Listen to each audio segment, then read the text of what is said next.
कहानी की शुरुआत एक डरावनी और खौफनाक नदी से होती है, जहां एक लड़का सुशांग अपने पिता के साथ मछली पकड़ने आया होता है। वो डर के मारे कांप रहा था, क्योंकि गांव वालों का कहना था कि इस नदी के अंदर एक बहुत ही खतरनाक आदमखोर दानव रहता है, जो किसी को भी जिंदा नहीं छोड़ता और जो भी उसके सामने आता है वो उसका सर काट कर खा जाता है। लेकिन उसके पिता उसे कहते हैं कि ये बस लोगों की बनाई हुई मनगढ़ंत कहानियां हैं, बच्चों को डराने के लिए। इतना कहकर उसके पिता सीधे पानी में कूद जाते हैं। जैसे ही उसके पिता पानी में कूदे, तभी उसे पानी के अंदर से अजीब आवाजें आने लगती हैं। इसी दौरान दूर उसे एक सिर पानी से बाहर निकलता हुआ दिखाई देता है। सुशांग उसे देखकर और भी डर जाता है और कांपता हुआ पानी के अंदर झांकने लगता है। फिर अचानक उसके पिता पानी से बाहर आ जाते हैं। इसी दौरान वो सर फिर से उसे पानी से बाहर निकलता हुआ दिखाई दिया। उसने तुरंत इशारा करके अपने पिता को बताया, लेकिन उसके पिता उसे देख पाते अगले ही पल वो सर पानी के अंदर गायब हो गया। तभी पानी के अंदर अजीब से बुलबुले उठने लगे। सुशांग का दिल जोर जोर से धड़कने लगा। उसके पिता ने तुरंत अपना नुकीला भाला उठाया। इसी दौरान उन्हें पानी से अजीब आवाजें सुनाई देने लगी और तभी उनके सामने से कोई भयानक चीज उनकी नाव के नीचे से बिजली की तरह तेजी से आगे निकल गई। इससे पहले सुशांग के पिता कुछ समझ पाते, अगले ही पल पानी के अंदर से किसी भयानक चीज ने उनकी नाव को इतनी जोर से टक्कर मारी कि उनकी नाव पलट गई और सुशांग के पिता सीधे से गहरे पानी में जा गिरे। इसी दौरान वो साया फिर से उसकी तरफ बढ़ने लगा। ये देखकर सुशांग ने जल्दी से रस्सी पानी के अंदर फेंका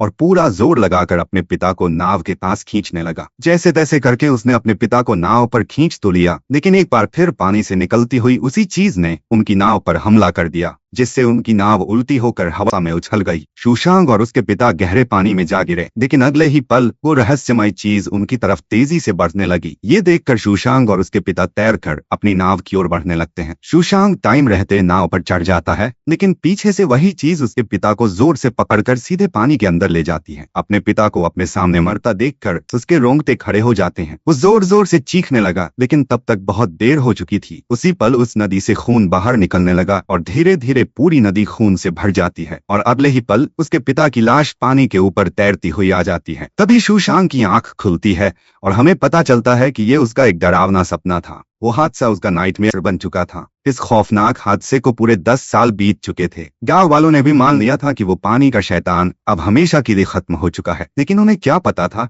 कि मौत अभी भी उनके सर पर मंडरा रही है। उधर सुशांग भी अब बड़ा हो चुका था। वो अपनी दोस्त पांडन से चुपके से मिलने आता है, जिसे वो पसंद करता था। सब कुछ ठीक चल रहा था, लेकिन अचानक वहां पांडन का बाप आ जाता है। उसे देखते ही सुशांग घबरा जाता है और वहां से भाग निकलता है, क्योंकि पांडन के पिता उसे बिल्कुल भी पसंद नहीं करते थे। वो उदास अपने दोस्त से बातें कर ही रहा था कि तभी अचानक एक आदमी पागलों की तरह दौड़ता हुआ वहां आता है। वो सबको बताता है कि नदी के किनारे एक लाश मिली है, बुरी तरह से फटी हुई, जैसे किसी ने उसे चीर डाला हो। ये सुनकर पूरे बाजार में अफरा तफरी मच गई। जो लोग वहां खड़े थे वह सब डर के मारे सीधे नदी की तरफ भाग निकले। जब वो सब वहां पहुंचे तो उनके पैरों तले जमीन खिसक गई। लाश की हालत इतनी भयानक थी कि वहां खड़े लोगों की रूह कांप उठी। तभी भीड़ के बीच से निकलकर गांव का एक बुढ़ा आदमी आगे आया। उसके चेहरे पर डर साफ दिखाई दे रहा था। उसने आते ही सबसे कहा कि 10 साल का इंतजार खत्म हो गया और अब वो पानी का भूत वापस आ गया है, जिसने इस आदमी को चीर फाड़ कर मारा है। उसकी बात सुनते ही सभी के रोंगटे खड़े हो गए। उसने कहा, अगर इस श्राप को रोकना है तो एक जिंदा इंसान की बलि देनी होगी, और अगर बलि ना दी गई तो पानी का भूत हम में से किसी को नहीं छोड़ेगा। वो इतना बोल ही रहा था कि वहां पांडन के पिता गुस्से में आ जाते हैं। वो आते ही उस बुढ़े पर चिल्लाने लगे और कहा कि हम में से कोई भी अपनी जान की बलि नहीं देगा। हमने पहले भी इस बुढ़े के कहने पर बलि दी थी, लेकिन उसका कोई फायदा नहीं हुआ। उस दानव ने किसी को भी जिंदा नहीं छोड़ा। लेकिन डर का असर ऐसा था कि कुछ ही पलों में लोगों का पूरा झुंड वहां से अपनी जान बचाकर भाग निकला। जब पांडन के पिता घर लौटे तो उनका बेटा वहां से गायब था। पांडन ने उन्हें बताया कि वो बाहर खेलने गया होगा। गुस्से में आकर उसके पिता ने उसे कहा कि जितना जल्दी हो सके अपने भाई को ढूंढ कर ले आओ। मजबूरन पांडन उसे ढूंढने निकल पड़ी और ढूंढते ढूंढते सीधा उसी खौफनाक नदी के किनारे जा पहुंची, लेकिन वहां भी किसी का कोई नामो निशान तक नहीं था। जैसे ही ये बात पूरे गांव में फैली, पूरा गांव उस खौफनाक नदी की तरफ दौड़ने लगा। सब वहां आकर उसे जोर जोर से आवाजें देने लगे। पांडन का डर बढ़ता जा रहा था। तभी एक लड़के को पानी में कुछ तैरता हुआ दिखाई दिया। जैसे ही सुशांग पहुंचा, सामने देखते ही उसके रोंगटे खड़े हो गए, क्योंकि उस नदी के बीचों बीच पांडन के भाई की लाश तैर रही थी। जैसे ही उसके पिता उसके पास गए तो वहां वह मारा जा चुका था। अपने पास अपने बेटे की फटी हुई लाश को देखकर वो वहां जोर जोर से चीखने लगा। ये देखते ही पांडन के पैरों तले जमीन खिसक गई और वो वहीं पर बेहोश हो गई। वहां खड़े लोग सिर्फ यही कहने लगे, दादाजी के पानी का भूत वापस आ गया। पांडन के भाई की मौत के बाद गांव में एक बार फिर मौत का सन्नाटा छा गया था। उसी दिन गांव के सब लोग चुपचाप खड़े थे, क्योंकि उनके सामने एक अजीब सी काली मूर्ति थी।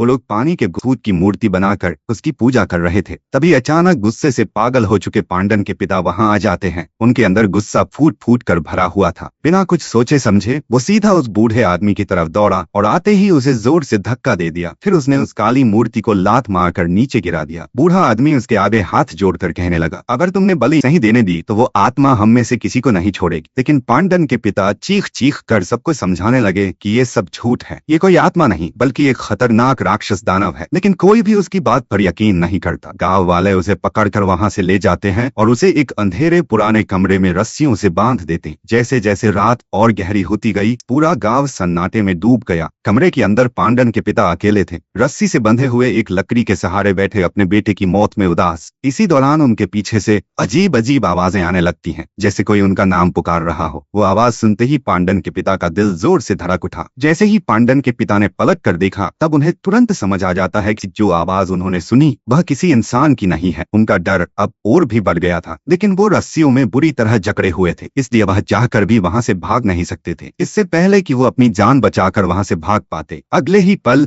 एक भयानक हाथ उनका सर दबोच लेते हैं और वो खौफनाक राक्षस उनके सामने आ जाता है। इससे पहले वो मदद के लिए चिल्ला पाते, वो खौफनाक दानव अपने नुकीले पंजों से उन पर हमला कर देता है और देखते ही देखते उसने पांडन के पिता का सर वहीं पर धड़ से अलग कर दिया। अगली सुबह पांडन अपने पिता के लिए खाना लेकर आती है, लेकिन जैसे ही वो अपने पिता के पास पहुंची तो उसके सामने जो मंजर था वह किसी बुरे सपने से कम नहीं था, क्योंकि उसके पिता की बेजान हालत वहीं रस्सियों से बंधी हुई थी, लेकिन उनका सर वहां से गायब था। अपने पिता की सरकटी लाश देखकर उसकी रूह कांप उठी। गांव में इस खौफनाक मौत की खबर आग की तरह फैल गई। इसी का फायदा वही पुराना बुढ़ा आदमी उठा रहा था। वो सभी से कहता है कि अगर अब बलि में और देर करी तो दादाजी के पानी के भूत का क्रोध और बढ़ेगा। उसकी बात सुनकर अब जो लोग इंसान की बलि के खिलाफ थे वो भी अब बलि के लिए तैयार हो जाते हैं। बूढ़ा आदमी सभी को बताता है दादाजी के भूत का गुस्सा तब तक शांत नहीं होगा जब तक उसे एक और बलि नहीं दी जाती, और इस बार उसने जो नाम लिया उससे पूरा गांव सुन्न पड़ जाता है। उसने अपनी जिंदगी में सब कुछ खो चुकी पांडन को चुना, एक ऐसी लड़की जो पहले ही अपने परिवार को खो चुकी थी और अब उसके पास खोने के लिए कुछ नहीं था। डर का असर ऐसा था कि गांव वाले भी उसकी बात के सामने झुक जाते हैं और फिर पांडन को जबरदस्ती पकड़कर एक लाल जोड़े में सजा दिया गया, जैसे कोई शादी हो रही हो। उस बेचारी को एक छोटी सी नाव पर बिठाया गया। जैसे ही सुशांक को पता चला उसने तुरंत उस राक्षस के खिलाफ तैयारी शुरू कर दी, क्योंकि अब समय आ चुका था उस राक्षस से अपने पिता का बदला लेने का। उसने काफी मेहनत के बाद एक नुकीला भाला तैयार किया और साथ ही उसने एक बहुत ही बड़ी गुलेल भी तैयार की जो बड़े बड़े पत्थरों को काफी दूर तक फेंक सकती थी। सुशांक को अब एक नाव चाहिए थी, जिसके लिए वो अपने दोस्त से मदद मांगता है और कुछ दोस्तों को भी शामिल कर लेता है ताकि वो सब मिलकर उस राक्षस को खत्म कर सके। इधर धीरे धीरे पांडन को बलि के लिए नदी के बीचों बीच छोड़ दिया गया, लेकिन इससे पहले वहां वो राक्षस अपने शिकार के लिए आता। अचानक सुशांक अपने दोस्तों को साथ लेकर उसे बचाने आ जाता है। वो सबको बताता है कि ये कोई पानी का भूत नहीं बल्कि एक आदमखोर राक्षस है और अब वो उस राक्षस को किसी को मारने नहीं देगा। इतना बोलकर वो उस राक्षस को मारने निकल पड़ता है। उसी दौरान उन्हें नदी में कुछ हलचल सुनाई दी। सुशांक ने सबको पानी से दूर हटने को कहा, लेकिन एक लड़का अपनी हिम्मत दिखाने के चक्कर में बिना सोचे उस नदी के पानी के अंदर कूद गया। ये देखकर सब उसे चिल्लाने लगे। सबको लग रहा था कि अब तो उसकी मौत पक्की है, लेकिन अगले ही पल वो वापस पानी से बाहर आया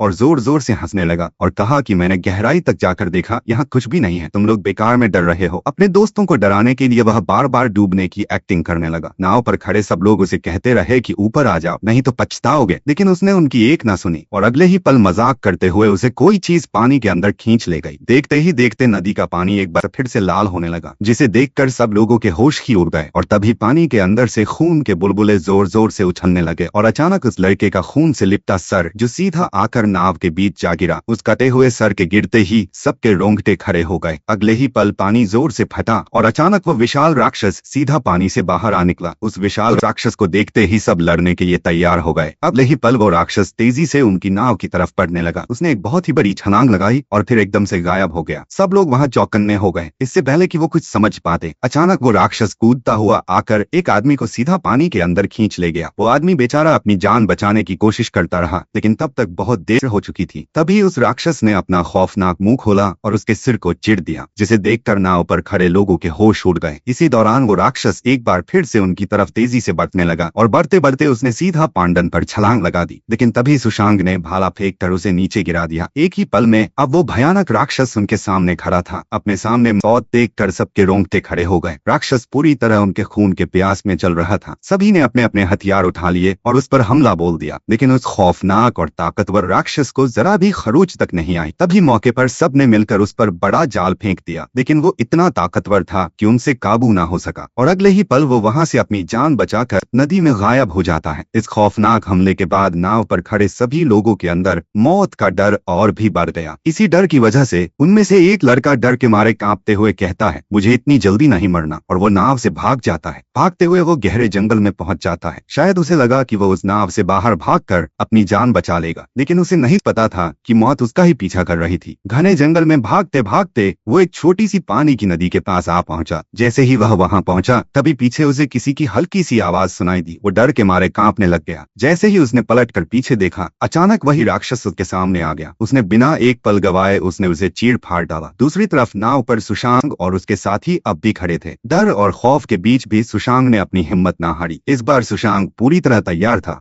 उसने एक प्लान बना रखा था, एक ऐसा जाल जिससे बचना लगभग नामुमकिन था। सब उस राक्षस के आने का इंतजार कर रहे थे। जैसे ही अंधेरी रात चारों तरफ फैली, वो राक्षस पानी से बाहर निकलकर सीधा गांव के अंदर घुस गया। घुसते ही उसने एक पुतले पर अंधाधुंध हमला कर दिया। उसे आता देखकर सुशांग ने तुरंत अपने साथियों को सारे दरवाजे बंद करने को कहा। सब एक के बाद एक उस पर अपना जाल फैलाते जाते, लेकिन वह चालाक दानव इतनी आसानी से उनके जाल में फंसने वाला नहीं था। उस पर हर हमला नाकाम होता जा रहा था। उस खौफनाक राक्षस ने भी अपनी ताकत दिखाई और वहां मौजूद सब दोस्तों को बुरी तरह चीरता गया। चारों तरफ से तीरों की बारिश शुरू हो गई। हर वार के साथ वह और ज्यादा बिलबिलाने लगा। उसकी दहाड़ पूरे गांव में गूंज उठी। गुस्से से पागल वो राक्षस सुशांग के दोस्तों पर हमला कर दिया, लेकिन सुशांग ने वहां आकर उस पर तीर बरसाना शुरू कर दिए। लेकिन वो उस सब हमलों से बचते हुए सुशांग पर हमला कर देता है। तभी मौका देखते ही सुशांग ने एक रस्सी जोर से खींचा, जिससे वह राक्षस सीधा नीचे एक पिंजरे में जा गिरा। सुबह होने से पहले ही सुशांग और उसके साथियों ने उस दानव को कैद कर गांव के सामने ले आए। गांव वाले जो उसके नाम से कांप जाते थे, आज वो अपनी जीत के नशे में थे। सब लोग वहां जीत का जश्न मनाने लगे। गांव के सब लोगों ने मिलकर एक फैसला लिया कि कल सुबह होते ही इस दानव को पूरे गांव के सामने जिंदा जलाकर मार दिया जाएगा। लेकिन तभी भीड़ के बीच से वही बुढ़ा आदमी दोबारा उनके सामने आ गया। वह जोर जोर से चिल्लाया, ये कोई आम दानव नहीं बल्कि दादाजी के पानी का भूत है। इसे ऐसे बांध कर रखोगे तो अनर्थ होगा, सब बर्बाद हो जाओगे। लेकिन जीत के नशे में डूबे गांव वालों ने उसकी एक ना सुनी। लेकिन रात का खत्म होना अभी बाकी था। पूरा गांव रात अपनी जीत की खुशी में डूब गया। सब लोग ऐसे खुश थे जैसे मौत का खौफ कभी था ही नहीं। लेकिन उन्हें क्या पता था कि ये रात अब उनकी आखिरी रात होने वाली है। जैसे ही वो बूढ़ा आदमी उस राक्षस को आजाद करने उसके पास पहुंचा, तो वहां उस पिंजरे से वो राक्षस गायब था, जो अपनी ताकत से उस पिंजरे को तोड़कर वहां से भाग चुका था। ये देखकर वह सबको बताने के लिए जैसे ही पीछे मुड़ा, तभी वो भयानक जानवर उसके सामने गुस्से में आ खड़ा हुआ। इससे पहले कि वो वहां से भाग पाता, अगले ही पल उस खौफनाक राक्षस ने अपने नुकीले पंजों से उसका शरीर दो टुकड़ों में बिखेर दिया। उसके बाद वो धीरे धीरे उस गांव के अंदर घुस गया। सब लोग नशे में चूर। किसी को जरा सा भी अंदाजा नहीं था कि आज उनकी इतनी भयानक मौत होने वाली है। वो खौफनाक राक्षस एक एक करके सबको अपना शिकार बनाता चला गया। उसके शिकार से कोई भी जिंदा बच नहीं पाया। इसी अफरा तफरी के बीच सुशांत का सबसे करीबी दोस्त उसके सामने आ पहुंचा। वो गुस्से से चीखता हुआ उस राक्षस की तरफ भागा, लेकिन वो कुछ कर पाता। अगले ही पल उस राक्षस ने अपनी ताकत दिखाई और अपने नुकीले पंजे सीधे उसके शरीर से आर पार कर दिए। अगली सुबह जब गांव के बाकी लोग वहां पहुंचे, तो वहां का मंजर देखकर सबकी रूह कांप उठी। कल तक जो लोग जीत का जश्न मना रहे थे, आज वहां हर तरफ लाशों का ढेर ही ढेर थे, जैसे पूरा गांव एक ही रात में मिट गया हो। इसी बीच सुशांग ने जब अपने सबसे करीबी दोस्त को मरा हुआ देखा, उसी पल उसके अंदर उस राक्षस से बदले की आग भड़क उठी। उसने बिना एक पल गवाए अपने बचे कूचे साथियों को इकट्ठा किया और सब सीधा नाव लेकर उसी मौत वाली नदी की तरफ निकल पड़े। अब वह अकेले नहीं थे, बल्कि अब पूरा का पूरा गांव उनके साथ जंग के लिए तैयार था। जैसे ही नाव नदी के बीचों बीच पहुंची, सुशांग ने बिना सोचे अपना भाला लेकर सीधा पानी में छलांग लगा दी। जैसे ही वह नीचे कूदा, अगले ही पल पानी की गहराई से निकलता हुआ वो खौफनाक राक्षस उसके सामने आ खड़ा हुआ। सुशांग ने उसे देखते ही अपने भाले से उस पर हमला कर दिया, लेकिन उस राक्षस की ताकत के सामने उसका भाला कमजोर पड़ गया। उसने एक ही झटके में उसे इतनी जोर की लात मारी कि वह पानी से उछलता हुआ सीधा अपनी राफ्ट पर जा गिरा। मौके पर पीछे खड़े लोग उसे अपने पास खींचने लगे। एक बार फिर से वह राक्षस उसकी तरफ तेजी से बढ़ने लगा। सुशांग भी अपने हाथ में पकड़ा भाला उसे मारने के लिए तैयार था, इससे पहले वह राक्षस उस पर हमला करता, उसके दोस्तों ने तुरंत उसे अपनी नाव पर खींच लिया। सब दोस्तों ने उस पर लगातार तीर बरसाना शुरू कर दिए, लेकिन वो राक्षस अपनी फुर्ती से हर हमले से बच गया। उसने वहां मौजूद बहुत सारे लोगों को चीरना शुरू कर दिया। एक के बाद एक सब साथी उसके हथे चढ़ते गए और वो उन्हें मौत की नींद सुलाता गया।